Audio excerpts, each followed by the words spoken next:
সে জায়গায় আমাদের ডক্টর ইউনূস সাহেবের প্রেস সেক্রেটারি বলছেন এইবার ইলেকশন গণনা দেরি হবে। উনি কে? উনি তো হি ইজ নাথিং। যখন ইলেকশন শিডিউল ডিক্লেয়ার হয়ে যায় তখন election commission is everything about the election. উনি বলেছেন ভোট গণনা দেরি হবে। কেন দেরি হবে রে ভাই? এখানে এইটার পিছনে কী কাহিনিটা আছে? দেন আমি নিজে অলমোস্ট 7টা থেকে 8টা টেলিভিশন টক শোতে গিয়ে বলেছি যে এটা ওনার বলা হয় নাই। তারপরে দেখলাম সচিব বলেছেন যে ইলেকশন গণনা দেরি হবে। গেল এটা। আলী রিয়াজ ঐক্যমত কমিশন নামের অনৈক্য কমিশন একটা করেছেন দেশে। উনি বলেছেন 180 দিন পর্যন্ত গণপরিষদ থাকবে, এই গণপরিষদের আন্ডারে সংসদ চলবে। যেটা জিএম কাদের বলেছেন সেই স্মেলটা আমরা এখন পাওয়া শুরু করেছি।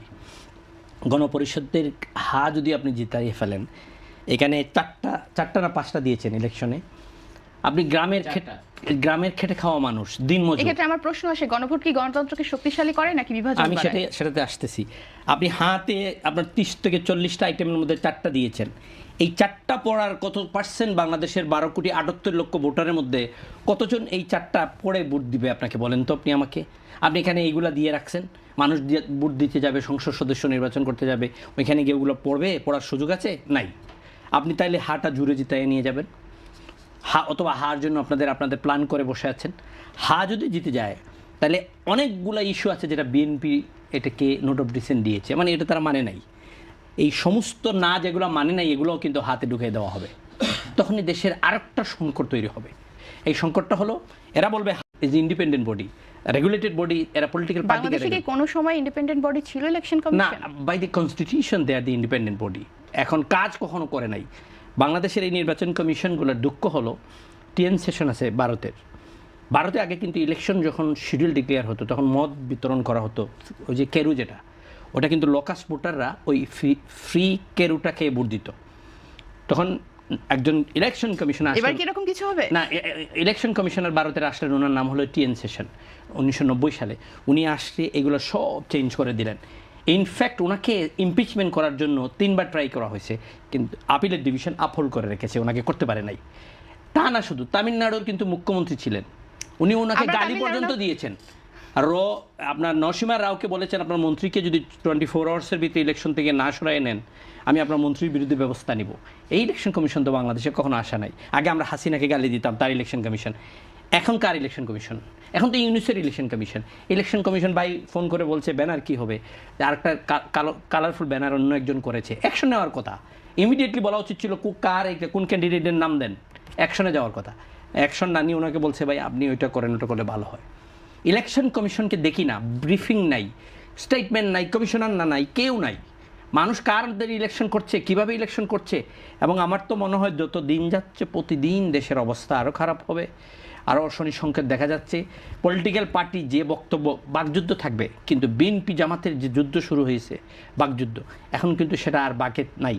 এখন কিন্তু পিটাপিটি মারামারিতে চলে গেছে। পিটাপিটি মারামারি তো ইতিমধ্যে দেখা যাচ্ছে। 981 জন আহত, 5 জন নিহত। জামাতের ক্যান্ডিডেট ঢাকা 17 উনি বলেছেন ঢাকার একটি আসন দিব না, এগুলো সাইজ করে ফেলাবো। হ্যাঁ, তাই না? বিএনপির অনেক ক্যান্ডিডেট এরকম বক্তব্য দিচ্ছেন। ওনারা যেভাবে একটু আগে বলেছি ফার্স্ট সেগমেন্টে, যে যেখানে বিএনপির শক্তি বেশি সেই বুথ সেন্টারে জামাত যেতে পারবে না। যদি যাওয়ার চেষ্টা করে রক্তক্ষয়ী সংঘর্ষ হবে। আর যেখানে জামাতের শক্তি বেশি সেখানে কি ভোটটা হবে শেষ পর্যন্ত? বুথটা এবার কিন্তু এটা আছে, রিটার্নিং অফিসার বন্ধ করে দিবে, যা পারবে সব বন্ধ করে রেখে দিবে, যতটা একটা সরকার গঠন করা যায় সেটা।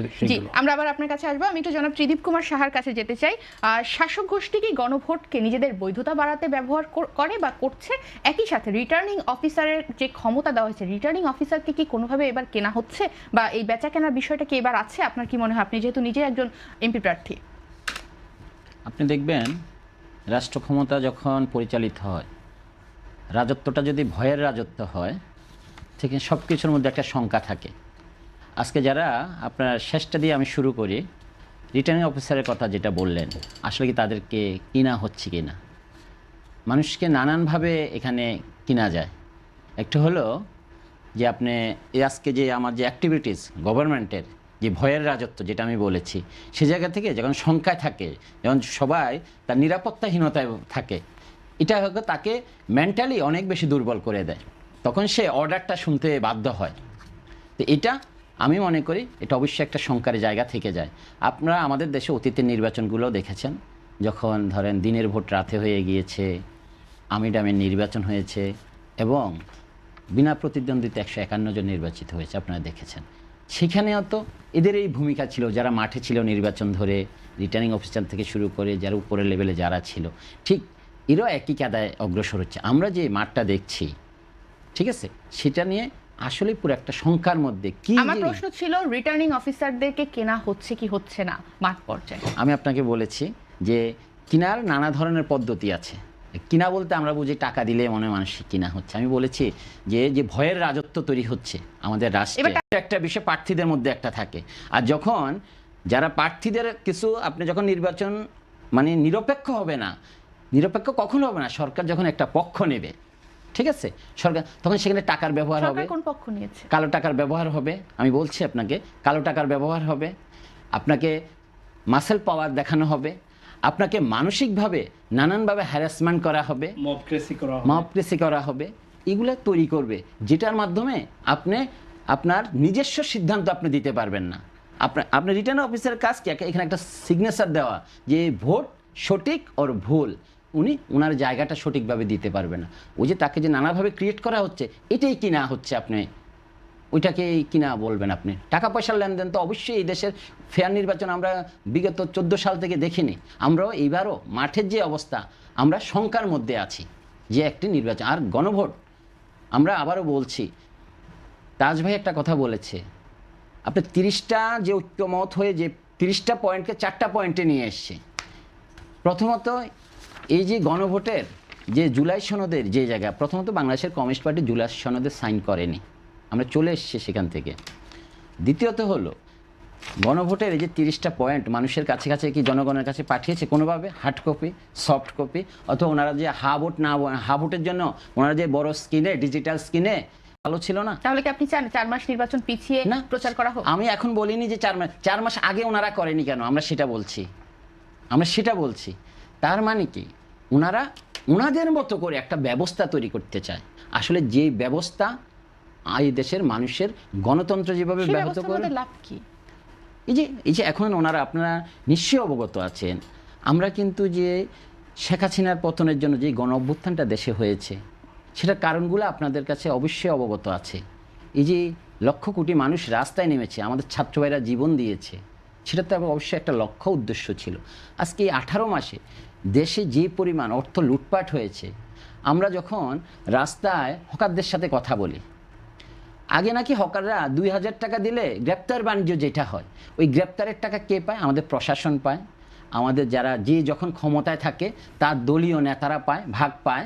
2000 টাকা দিলে তাদেরকে ছাড়িয়ে আনা যেত, এখন নাকি 6000 টাকা লাগে। এবার প্রত্যেকটা অফিসের ঘুষ বাণিজ্য এমন পর্যায়ে চলে গেছে যেটা চিন্তা করা যায় না। এবং আজকে আমাদের এই যে উপদেষ্টা যারা ছিল, আমার ছোট ছোট ভাইয়েরা যারা জুলাই শহীদদের রক্তের উপরে দাঁড়িয়ে দায়িত্ব নিয়েছিল দেশ পরিবর্তনের, ওনার দেশের কোনো পরিবর্তন করে না, ওনার নিজেদের ভাগ্যের পরিবর্তন করেছে। শত শত কারো কারো পিএস, আমার যে উপদেষ্টারা নিজেদের আখের গোছানোর জন্য শত শত কোটি টাকার আজকে বাণিজ্য করেছে। এটাও আমাদের দেশের জন্য একটা ব্যাড এক্সাম্পল। তাহলে এগুলা করে ওরা আমি বলেছি জুলাই সনদে অনেক ভালো কিছু আছে যেটা আমরা ঐক্যমত হয়েছি, বাট জুলাই সনদের বৈধতা দেওয়ার প্রক্রিয়া এটা না এবং এখন না। আমরা বলছি একটি গণতান্ত্রিক পদ্ধতিতে দেশে ভোট হবে, ভোট হয়ে যারা ক্ষমতায় যাবে এই বিষয়গুলো আমরা সংসদে আলোচনা করে সংসদে পাশ করে সেটা আমরা জনগণের কল্যাণে কাজ করব। ধন্যবাদ। আমরা একটু জনাব তাজ রহমানের কাছে যেতে চাই। কিছুদিন আগে ভারতের পলাতক সাবেক প্রধানমন্ত্রী শেখ হাসিনা ইতিমধ্যে নির্বাচন বানচাল করতে তার দলের নেতাকর্মীদের নির্দেশ দিয়েছেন, নিশ্চয়ই আপনি অবগত আছেন। ওই নির্দেশ বাস্তবায়নে ভয়ঙ্কর সব পরিকল্পনা নিয়ে মাঠে নামছে নিষিদ্ধ ঘোষিত আওয়ামী দুষ্কৃতীরা।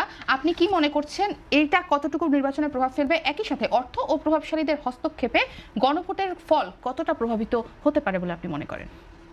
আমি আওয়ামী লীগ ভোট বানচাল করবে নামবে, আওয়ামী লীগের সেই একটা মিছিলও তো করতে পারছে না। আওয়ামী লীগ ঢাকা শহরে একটা মিছিল করতে পারছে না। আওয়ামী লীগ সেই সময় নির্বাচনে গিয়ে যে নির্বাচন বানচাল করবে আমার কাছে মনে হচ্ছে না, ব্যক্তিগতভাবে বলছি, বাকি জানি না, মানুষ দেখবে জানবে। এখানে এর চেয়ে বেশি ভোট বানচাল করা হবে যারা নির্বাচনে প্রতিদ্বন্দ্বিতা করছে সেই বড় বড় দলগুলা। ইউনূস সাহেব নিজে বলেছেন এই এনসিপিরা এমপি হবে, মন্ত্রী হবে, বলেছেন এনসিপি যারা এরা ওনার নিয়োগকর্তা। এখন আপনি বলেন এই নিয়োগকর্তা যদি ইলেকশন করে আর যাকে বসাইছি, আপনাকে আমি বসাইছি এই চেয়ারে, এখন আমি যদি একটা কাজ করতে থাকি এখানে, আপনি আমার পক্ষে থাকবেন না, থাকতেই হবে। উনি নিজে বলেছেন এয়ারপোর্টে এসে নেমে যে আমার নিয়োগ করতে হলো ছাত্ররা, আর সেই ছাত্ররা গিয়ে নির্বাচনী কিন্তু তার নিয়োগ করা তো আসলেই ছাত্র জনতা। জনতা শব্দ জনতা এবং- বলেতে ছাত্ররা, জনতা শব্দটা বললে তো ভালো হইতো। আজকে আমি বলতাম যে জনতা এবং ছাত্ররা, বলছে ছাত্ররা। আজকে সেই ছাত্ররা নতুন দল করে যে ভাষা ব্যবহার করছে রাজনীতিতে, এই 16 মাসে যে ভাষা মানুষের উপরে ব্যবহার করা হচ্ছে, এদেশের জেনজিরা নষ্ট হয়ে গেল এই ভাষার জন্য। যত মানে বিশ্রী ভাষা, মায়ের জাতের সম্বন্ধে নিয়ে যে ভাষাটা বলা হয়, স্লোগানে ইউজ করা হয়, এটা তো আমি লাইভ টক শোতে বলতে পারবো না যে বিশ্রী শব্দটা বলা হয়। এই আমার ভাই আর আমার ডানে আছে জানে। মবক্রেসি, জোর করে বিচারপতিকে অপসারণ করা হচ্ছে, জোর করে বিচারপতিকে রায় দেওয়া থেকে বিরত রাখা হচ্ছে। বিচারপতিরা বইয়ে অপারগতা প্রকাশ করছে, মামলা শুনবে না। আওয়ামী লীগের সময় আওয়ামী লীগকে ভয় পাইতো, এখন বিচারপতিরা ভয় পাচ্ছে মবক্রেসিকে। এই আন্দোলনের নেতৃত্ব দেখতে, এই আন্দোলনের নেতারা চাঁদাবাদের জন্য কোথায় না কোথায় ধরা খাইলো। হবিগঞ্জ থেকে শুরু করে ঢাকা গুলশান থেকে শুরু কোথায় নাই, গিয়েই বলে আমি সমন্বয়ক, আমি 24শে জুলাই যোদ্ধা। 24শে আন্দোলন করা হয়েছিল কি এটার জন্য যে বিচারপতি ভয় পাবে, অপারগতা প্রকাশ করবে মামলা শোনার জন্য, বিকজ এখানে মবরা বাইরে আছে। এটার জন্য তো সেই 24শে আন্দোলনটা করা হয় নাই। 24শে আন্দোলন করা হয়েছিল পরিবর্তন আসবে, গণতন্ত্র আসবে, জুডিশিয়ালির ফ্রিডম আসবে, আপনার প্রসিকিউশনের নিরপেক্ষতা থাকবে। সেটা হচ্ছে না, একটাও কোনো চেঞ্জ হয় না। এখন সেই প্রসিকিউশন, এখন সেই পুলিশ। এখনও পর্যন্ত আওয়ামী লীগের সময় বিএনপির এক নেতার মা মারা গেছে, তার পায়ে ডান্ডা বেড়ি পরিয়ে তাকে নিয়ে মায়ের জানাজাতে হাজির করা হয়েছিল, নিশ্চয়ই আপনার মনে আছে, আমরা তখন টকশো করেছি। এই একই কাহিনী কিন্তু আবার হলো 5 আগস্টের পরে। সেদিন একজনের স্ত্রী এবং সন্তান মারা গেছে, তাকে পেরোলে মুক্তি দেওয়া হয় নাই, কিন্তু পরের দিন আবার বেল দেওয়া হলো। তো আমাদের পরিবর্তনটা কোথায় হচ্ছে? আমাদের পরিবর্তনের, আমরা যদি এই 5 আগস্টের যে আওয়ামী লীগকে সরানোর জন্য যে আন্দোলন করা হয়েছিল, বাংলাদেশের সবাই অংশগ্রহণ ছিল, শুধু 14 দল আওয়ামী লীগ ছাড়া। আমরাও তো সেটাতে সাথে সাথে ছিলাম না। 19শে জুলাই যখন জামাতকে ব্যান করা হলো 24শে 2000 এক্সিকিউটিভ অর্ডারে, আমরা সেই অর্ডারটা বলেছিলাম যে এক্সিকিউটিভ অর্ডারে পলিটিক্যাল পার্টিকে ব্যান করা যাবে না, কারণ এটা করলে সবাই এক্সিকিউটিভ অর্ডার দিয়ে বন্ধ করবে। তারেক রহমান কালকে বলেছেন যে এক্সিকিউটিভ অর্ডার দিয়ে পলিটিক্যাল পার্টি ব্যান করা যাবে না, ব্যক্তির বিচার করা হবে। এটা আমরা 16 মাস টকশোতে বলে আসতেছি, ওনার নেতার সহ, যে ব্যক্তিকে আপনারা ধরেন, কিন্তু কোনো সংগঠনকে যদি ধরেন তাহলে রাজনীতির ইনক্লুসিভ নষ্ট হয়ে যাচ্ছে। আপনি আওয়ামী লীগকে বাদ দিয়েছেন, 30% ভোটার নাই। এই 30% তার দাদা ছিল, দাদার আগের বাবা ছিল, বাবা এখন ছেলের ওরা নাতি হয়েছে। এরা কি করবে জানেন? কখনো আওয়ামী লীগের মিছিলে যায় নাই, কিন্তু তাদের ওই ধারাবাহিক যে একটা সাপোর্ট আছে, এই সাপোর্টের কারণে এরা ভোট সেন্টারে যাবে না, নিতেই পারবেন না আপনি। তো এই ভোটটা কেউ পাবে না, কেউ পাচ্ছেন না, কারণ ওরা যাচ্ছে যেমন এই 30% ভোট নিয়ে কারাকারি হচ্ছিল যে দল পাবে সে দল জিতে যাবে, এটাও বলা হয়েছে। এই ভোটটা নেওয়ার জন্য সবাই এখন তো যুদ্ধ করছে। মির্জা ফখরুল সাহেব বলেছেন আমরা যারা দুষ করে নাই তাদেরকে লুক আফটার করবো। জামাতের নায়েবে আমির তাহের সাহেব বলেছেন যে আমরা যারা আওয়ামী লীগের সমর্থন, যারা নিরীহ, তাদের কিছু হবে না আমাদেরকে ভোট দিলে। তো ভোট তো আপনারা চাচ্ছেন, সবাই তো চাচ্ছেন, জানেন যে এটা এদের 30% মিনিমাম ভোট, ভোটদের 40% পর্যন্ত আছে। এই দলটাকে নিষিদ্ধ করলেন না, এক্সিকিউটিভ অর্ডার দিয়ে স্টপ করলেন, ইলেকশনে আনলেন না। আপনি একটা ইলেকশন হচপচ একটা ইলেকশন করছেন, যে ইলেকশনটার জন্য আপনাকে হয়তো আগামী দিনে দায়বদ্ধতা থাকতে পারে। অর্ধেক সাংবিধানিক আপনি করছেন, অর্ধেক হাইব্রিড করছেন। সংবিধানের মধ্যে থেকে শপথ নিয়েছেন, আবার সংবিধানের বাইরে গিয়ে হানা যে ভোট, কারেন্ট কনস্টিটিউশনে কিন্তু হানা ভোটটা নাই, এটা বাতিল করা হয়ে গেছে। সেই হানা ভোট আবার আপনি দিচ্ছেন, এটার জন্য হয়তো একদিন আদালতে গিয়ে আবার সব পরিবর্তন হয়ে যাবে। 5 আগস্টের পরে 21টি মামলা, 20টি মামলা যে সন্ত্রাসীর বিরুদ্ধে ছিল, সে তার 10টিতে জামিন ছিল, বাকি 10টাতে জামিন নাই, কিন্তু গেট খুলে দেওয়া হয়েছে, হয় নাই? এদেশে আবার সেই রকম অবস্থা হবে না, এটা কেউ কি গ্যারান্টি দিতে পারবে? আমাদের মাথায় রাখতে হবে যে আজকের কাজের জন্য আগামীকালকে যেন আমাকে দায়বদ্ধতারা মানে ভিতরে চলে যেতে না হয়। এই জিনিসটা আপনাকে ধন্যবাদ। আমরা আবার আপনার কাছে আসবো। আমার জনাব ত্রিদীপ কুমার সাহার কাছে প্রশ্ন, ফরিদপুর 1 আসনের মধুখালীতে নির্বাচনী ব্যানার টাঙানোর সময় স্বতন্ত্র প্রার্থীর 2 সমর্থককে কুপিয়ে জখম করা হয়েছে। আপনি নিজে একজন নির্বাচনী প্রার্থী এবং আপনার সমর্থক আছে, আপনারও ব্যানার নিয়ে ঘটনা ঘটেছে। এই বিষয়টি আপনাকে কিভাবে প্রভাবিত করছে এবং আপনার দলীয় সমর্থক যারা রয়েছে বা আপনি মাঠে কাজ করছেন, আসলে কর্মীরা বা জনগণ কি ভাবছে? আসলে এই ধরনের ঘটনা শুধু আমার আসন নয়, প্রত্যেকটি আসনের যারা ক্যান্ডিডেট, আমাদের মতো যারা বাম প্রগতিশীল রাজনীতি করে, তাদেরকে অতিমাত্রায় ভাবায়। কারণ আমরা আমাদের যে রাজনীতিটা, মানে এটা তো মারামারি না, কুপিয়ে জখম। হ্যাঁ, বললাম যে আমাদের যে রাজনীতিটা সেটা হলো সাধারণ জনগণকে নিয়ে। এটা জনগণের মধ্যে অনেক বেশি প্রভাব তৈরি করে। আজকে যে ফরিদপুরের যে ঘটনা, এটা কুপিয়ে জখম, আপনি ইয়েতে কি বলে শেরপুরে দুই পক্ষের মারামারিতে খুন হচ্ছে, এটা তো এটা কোনো ভিন্ন কোনো ঘটনা নয়। মারামারি একটা ঘটনা আর কুপিয়ে জখম করা আরেকটা ঘটনা, দুই রকম ভাবে মানুষকে প্রভাবিত করে। ঠিক আছে, কিন্তু আপনাকে এটা ভিন্নভাবে দেখলে হবে না, এগুলো পরিকল্পিত। কারণ আপনি নির্বাচনকে প্রশ্নবিদ্ধ করতে হবে, আপনার নির্বাচনটা যেন সামনের দিকে অগ্রসর না হতে পারে। এই জন্য নানা ধরনের, আপনি বলেছেন 900 কতজন এ পর্যন্ত আহত হয়েছে, 901 জন। আপনার এখানে যে আপনার যে হিসাব, সেখানে এটা দিয়ে প্রমাণিত হয় যে নির্বাচনটা এমন সিচুয়েশন আপনাকে তৈরি করবে যেটা আপনাকে স্টপ করে দিতে বাধ্য হয়। আপনি দেখবেন বিভিন্ন ক্যান্ডিডেটদের যে ভাষা নির্বাচনের মাঠে, এটা যথেষ্ট দুঃখজনক। রাজনীতি, আমরা যারা রাজনীতি করি, আমরা রাজনীতি করে করে জায়গায় এসেছি। আমরা 5ই আগস্টের পর আমরা নেতা হইনি, কারণ আমাদের রাজনীতির একটা দীর্ঘ ইতিহাস আছে। রাজনীতির মানুষের একটা শিক্ষা প্রয়োজন হয়, সেই জায়গা থেকে মাঠে এসে সাধারণ শ্রমজীবী মানুষের কল্যাণে আমরা রাজনীতি করতে এসেছি। আজকে এটা যেমন আমাদের প্রয়োজন, আমরা যারা ক্যান্ডিডেট তাদের ভাষার প্রয়োগটা যেমন দরকার, রাজনীতির কালচারটা যেমন দরকার। মাঠে সৌহার্দ্যপূর্ণ অবস্থা, আপনার সাথে আমার প্রতিদ্বন্দ্বিতা হবে, কিন্তু সৌহার্দ্যপূর্ণ একটা অবস্থানও থাকবে। অনেকেও তো একসাথে চাও খাচ্ছেন, বললাম ওইটা থাকবে।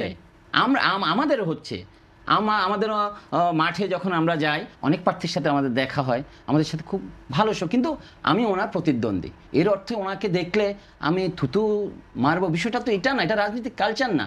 এখন আপনি যেটা বললেন যে কুপিয়ে জখম করা, হত্যা করা, আপনি যে দুই পক্ষ মারামারি লাগছে, এটা কিন্তু ভিন্ন কোনো ঘটনা না। আমি আবারও বলছি, ওইটারই ধারাবাহিকতা। আরও নানান ধরনের ঘটনা আপনার 12 তারিখের আগে দেখবেন, এটার মানে ধারাবাহিকতায়, কারণ ওইটারই ইন্ডিকেশন হলো এগুলি। তা আমরা বলতে চাই জনগণের মধ্যে যে শঙ্কার জায়গা, সেটাকে কারা, আপনার মধ্যে কতটুকু শঙ্কা তৈরি হয়েছে? অবশ্যই আমাদের মধ্যে অনেক, আমরা যখন মাঠে, আমাদেরও তো আত্মীয় স্বজন বন্ধু বান্ধব, আমাদেরও তো শুভাকাঙ্ক্ষী আছে। আমরা ক্যান্ডিডেট ভোটের মাঠে, আমরাও তো মানুষ, আমাদেরও তো জীবনের মূল্য আছে। যখন মানুষ আমাদেরকে, আমার বন্ধু বান্ধব, আত্মীয় স্বজন, রাজনৈতিক সহযোদ্ধা আমাকে কল করে বলে নির্বাচন করো, কিন্তু মাঠের যে অবস্থা, অবশ্যই সাবধানে থাকবে। তার হাদি হত্যার মতো ঘটনা ঘটেছে, কুপিয়ে হত্যা করা হয়েছে, আপনার কি কখনো ভয় হচ্ছে আপনার উপর এরকম কোন অ্যাটাক আসতে পারে? হাদিকে হত্যা করা হয়েছে, এটা যথেষ্ট দুঃখজনক। আমরা বারবার তার হত্যার বিচার চেয়েছি। এই ব্যর্থতা কার? এই ব্যর্থতা সরকারের। আপনার কি কখনো এরকম ভয় হয়েছে আপনার উপর এরকম কোন অ্যাটাক? আমরা যখন এরকম একটা ঘটনা ঘটে, শুধু হাদি কেন, আজকে দেখেন গাজীপুরে একজনকে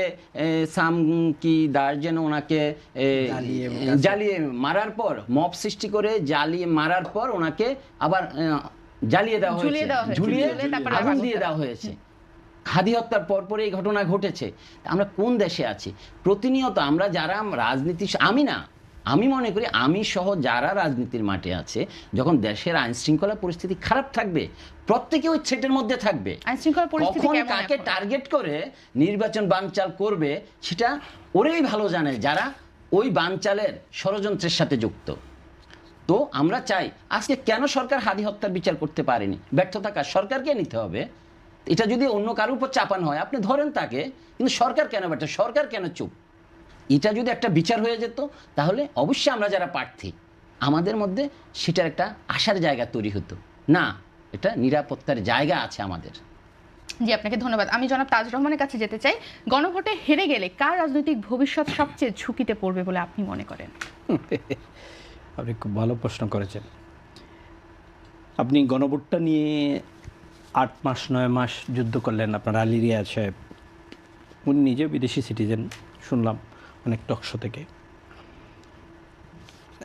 এটা যদি না হয়, তো সবচেয়ে বেশি ক্ষতি হবে গণ অভ্যুত্থানের পরে যে দলটা তৈরি হয়েছে এনসিপি, এবং এরাই বেশি এই নির্বাচনটার বানচালের পিছনে। কারণটা আপনাকে বলি, যদি নির্বাচন হয়ে যায় তাহলে পার্লামেন্ট আসবে,